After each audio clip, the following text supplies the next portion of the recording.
Jacksonville, Florida. How are you doing? You're doing good. Good. Grab a seat, help yourself. Thank you. Let's introduce yourself. Well, not yet.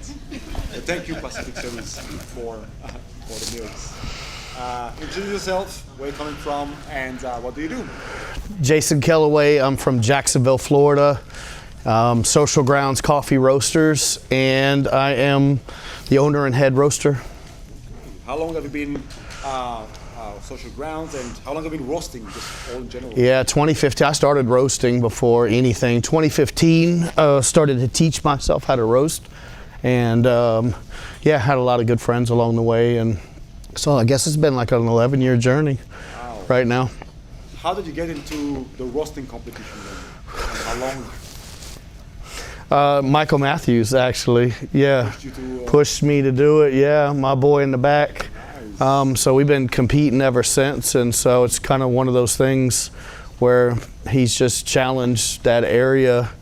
I think we challenge each other in areas, you know, and then Eduardo, my coach, shout out to Eduardo, challenging me as well to continue to press to win. Did you have a lot of learning, you know, thanks to the competition, because you started a long time ago on your own, right? Yeah. It was I'm sure, difficult journey where, for people who don't know, but before we didn't have those books, online things. There were some forums where people think they were doing things, but the knowledge was very restricted. It was only very, very super restricted, and competition helped everyone share that knowledge. So did you see a huge, you know, change or speed up on your abilities to be a roast master? Yes, 100%. I think you're correct.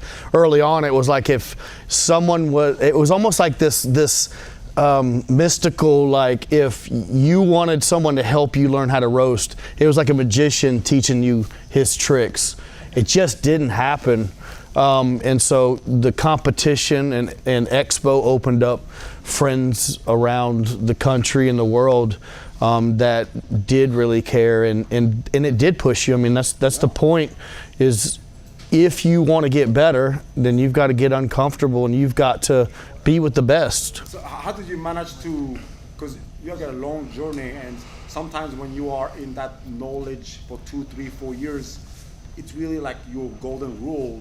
How did you welcome another set of knowledge, another approach, and how it made you change your approach and open up? Because, you know, when we're doing something for so long, we think that that's the rule, and it's hard to accept the fact that actually this thing is interesting. Yeah, I may try it, and I may change my entire philosophy after. Yeah, I think the philosophy that coffee's changing drastically at the farm, to think that old ways of roasting will be brought into new coffees is just, it's counterproductive. To think that you've arrived somewhere or there's only one way to get there, and to be open. And I think the relationships of all of my friends in competition has allowed me to be more open to like taking in information. Obviously, we all have styles. We all have certain styles or certain things that we do, but the cool thing about having a roastery and the ability to sample coffees is you can stretch limits. You can almost, for lack of R&D, right? On coffees in smaller settings and batch sizes that doesn't waste a bunch of coffee. And so I think to press limits and to keep engaged, especially for me, like I'll get bored super easy, and I found myself in my prior life of what I was doing, being in environments where you didn't learn it, you didn't become real stable and mundane. It was always pushing you and challenging you, almost giving you life. I mean, I'm a competitor, I'm an athlete by nature, I'm a competitor, and it just brings life, you know what I mean, to keep pressing the edges of what's possible. You know what I mean? Anything's possible at this point, and so if you go into it with that mindset, I think it'll keep you teachable. I think teachable is a big word. No matter how long you've been doing this, to be teachable. To be teachable, yes. Yeah. And also to teach others. 100%. Because you become more teachable when you start also giving knowledge. You become better when you start to teach. Exactly. That's for sure. And so coming to the competition, once again, we were all surprised we're going to get the Ellipse Geisha from Panama, which is a bit nuts to think about it for competition. Yeah. On the S7X. Yeah. What was your approach on that? Oh, I didn't think it was going to be a geisha, for sure. Thankfully, I've roasted some geishas. I actually have roasted a few Savage Coffee's geishas as well. Not recently, but in the past. And the ability to translate, I roast on two S9s already. Similar, same settings, Okay. just different batch sizes. And so for me, I felt really comfortable to be able to know how the machine would respond. And so prior to training, finding a denser coffee, seeing how it would respond to heat and transfer, it really set me up to feel super comfortable. High elevation, super dense coffee. I know the machine. I had roasted a few coffees that were that way. Okay. Not Panama, not geisha, but very similar in structure. And so yeah. What about on, because sometimes, probes can also give different information. Is between the S9 and S7X diameters and infrared similar positioning and giving you more or less similar data, where it's kind of easy but not really because it's a smaller cylinder and smaller batch size? I think there's going to be some differences for sure. I'm not 100%. That'd be an Arash question, but I think there are going to be slight differences. But what I do know is that when it hits that cupping table, and having the ability to make some subtle changes and feel confident in that is where it's at. How do you do when because you're cupping right after, right? So have you practiced or have experience just cupping straight out of the roaster and making changes? I think what Tony said, really trying to figure out tasting coffees right off roast and then cupping it the next day to see the subtle nuances and what will kind of pronounce and what will be lost. I think I did the same approach in my training. So that's something you can almost do. Well, of course you need some time, right? To cup right after, but it's something we can all implement to see how that coffee will turn out. And even like for your customer when they receive, the coffee a week after, but like if you're shipping from Jacksonville to the West Coast, it can take up to 10 days, but they want their coffee, so maybe you'll cup, a day or two after, but cupping maybe 10 days after when they are going to receive it to see if there's any difference. Yeah, I mean, it's valid QC. Yeah, a lot. That's very detailed QC for sure. In a perfect world, I think we'd all love to do that, but the realities of it is sometimes that's just not possible, But we do the best we can.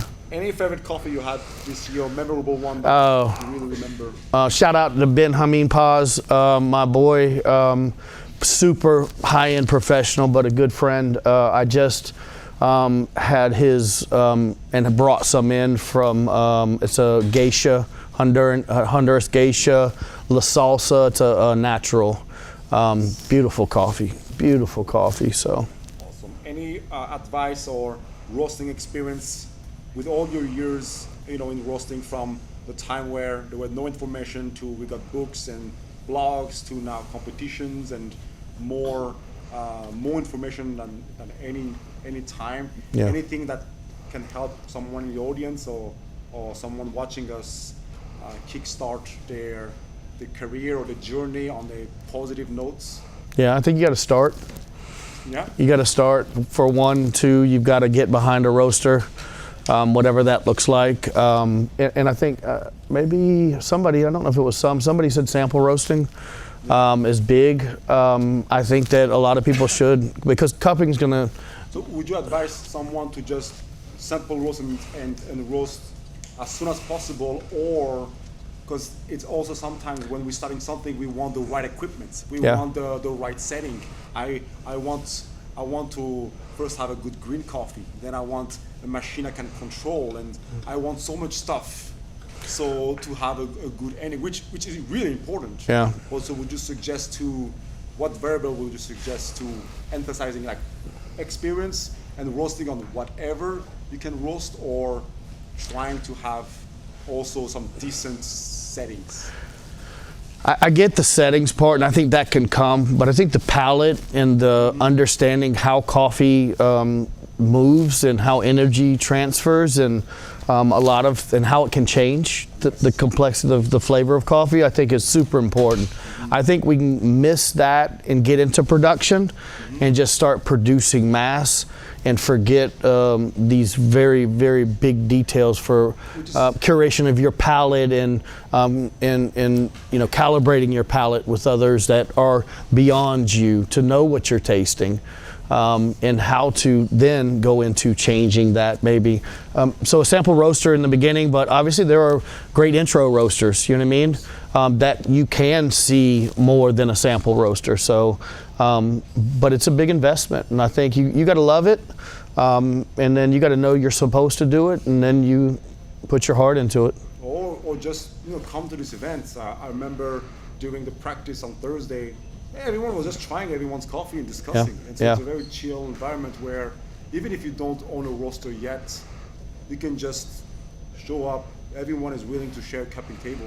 Hey, they have co-roasteries too, all over the U.S. So, I mean, that's another option. That's another option to just discuss with the roaster and learn from them. I think that there should be more co-roasteries that really help people get introduced. That would be huge. More training that's available for people to kind of honor what we do as a craft and the time that we put in. Yeah, because we do get lost behind the scenes a lot of times as roasters. So shout out to everybody out here, my people. Yes. Filter or espresso? Filter. Light or dark? Light. Sweetness or acidity? I have to say sweetness. I like sweetness, but I like acidity. But I like sweetness. Sweetness. I'm gonna say sweet. I'm gonna sweetness. Milk chocolate or dark chocolate? Ooh, milk chocolate. Fruity or chocolatey? Fruit. Strawberries or blackberries? Strawberry. Strawberry, red fruits. Underdeveloped or overdeveloped? I'd have to say, I don't like over.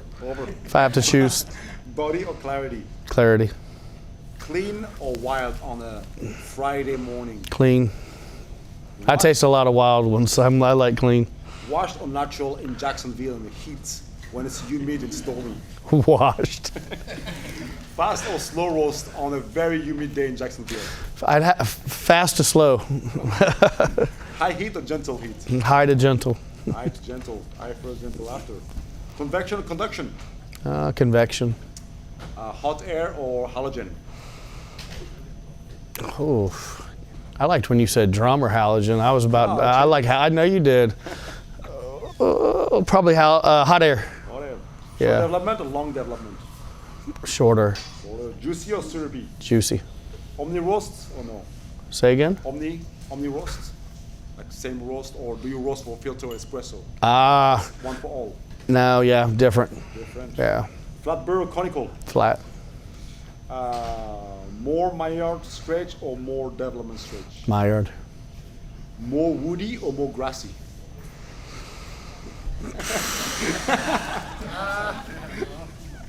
Probably woody. I hate grassy. More woody, okay. I'm stuck. Come on, man. I'm stuck here. What do you want me to say? He won't let me skip. Skip. Can I skip? More woody, okay. Skip. So whiskey or rum? Oh, I don't drink anymore, so neither. Neither. No. Calcium or magnesium? Magnesium. Sipping or spitting? Sipping. Sipping still. Finally, Jacksonville or Brussels in June? Brussels, I'm gonna be there. Yeah, let's Come go on. there. Let's go. Go. Let's go. Thank you, Jesse. Thank you. Thank you, bro.